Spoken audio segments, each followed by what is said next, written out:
व्यवस्थाएं है ना, उससे बहुत कमतर व्यवस्थाएं उस समय थी।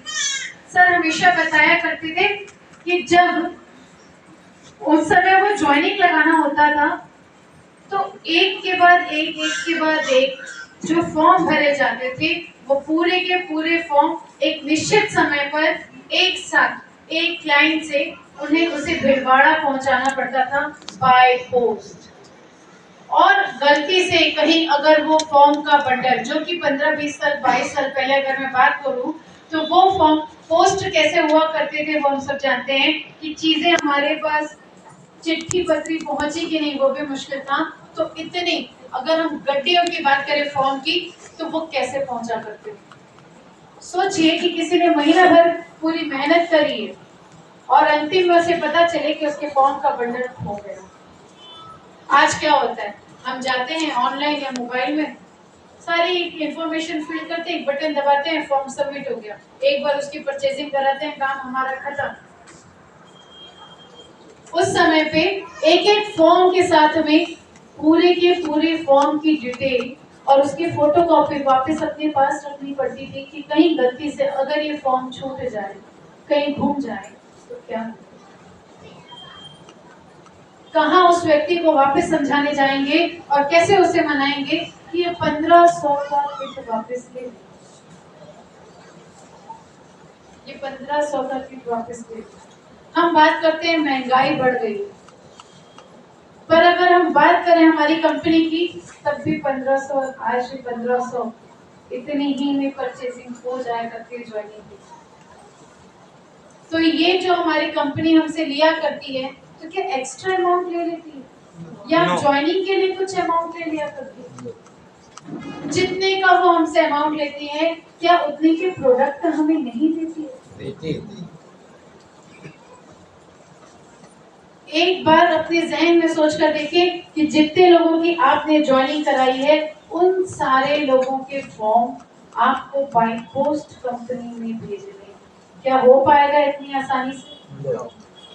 आपके पास हर जगह, आज हम बोलते हैं अरे 5 किलोमीटर दूर है, 6 किलोमीटर दूर है क्या पीयूसी।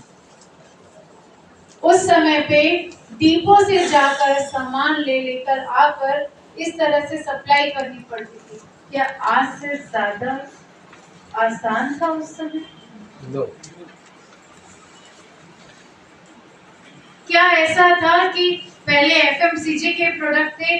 क्या ऐसा था कि पहले आटा, तेल, नमक, मिर्ची, हल्दी, धनिया सारी चीजें मिल रही थी? no. जो ये हमारी रोज की जिम्मेदारी है यूज करने की, क्योंकि मैं रोज खाना खाती हूँ, मैं रोज नहाती हूँ, मेरे रोज कपड़े भी धुलते हैं। अगर कोई मुझे कहे कि आरसीएम कैसे करना है तो मैं कहूँगी बस ये काम करना मत छोड़िए, आपके घर में आरसीएम चल जाएगा। कुछ लोग बड़े ध्यान से सुन रहे हैं क्योंकि मुझे ऐसा लग रहा है पहली बार मैंने नहाने की बात कर दी या खाना खाने की पहली बार बात करी है, क्योंकि मेरे पास कोई चार्जिंग पॉइंट नहीं है कि मैं मोबाइल की तरह अपने आप पे चार्जिंग पॉइंट लगाऊं, मैं चार्ज हो जाऊं और मैं चल पड़ूं।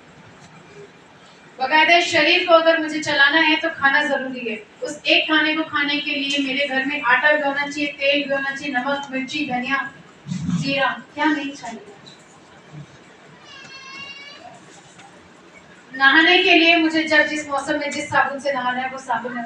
कंपनी क्या नहीं करती, 90% काम कंपनी ने किया हुआ है। अगर आप कोई और बिजनेस में रहते, दुकान खोलना चाहते तो क्या आपको उसमें इन्वेस्टमेंट नहीं करना पड़ता? करना पड़ता। क्या आपको उस दुकान का किराया नहीं देना पड़ता? देना पड़ता। क्या उस दुकान में सामान रखने की जिम्मेदारी आपकी नहीं होती? उस दुकान में वापस सामान कहीं और किसी और डिपो से या कहीं और से लाने की जिम्मेदारी नहीं होती।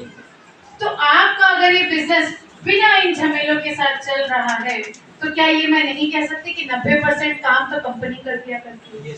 आपका काम कितना बचता है? आपको सिर्फ सामान लाना है और उपयोग करना है, जो कि हम ऑलरेडी कर रहे होते हैं।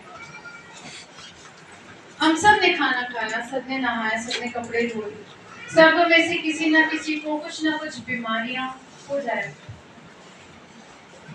कंपनी की तैयारियों की अगर हम बात करें तो कंपनी की तैयारियां इस तरह की भी है कि तेजस जैसे ऐप को वो ये जो हमारा एजुकेशनल प्रोग्राम है उसको लॉन्च कर रही है।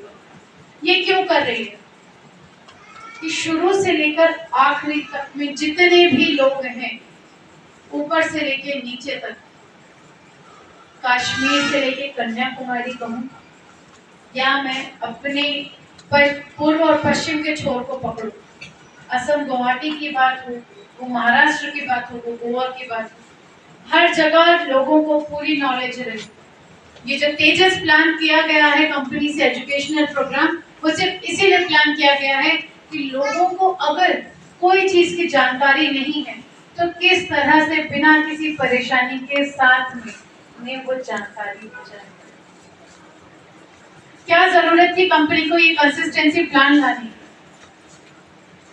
और कौन सी ऐसी दुकान है जहां 6 महीने के राशन लेने के बाद 7वें महीने उतने ही मूल्य का राशन आपको फ्री मिलता है?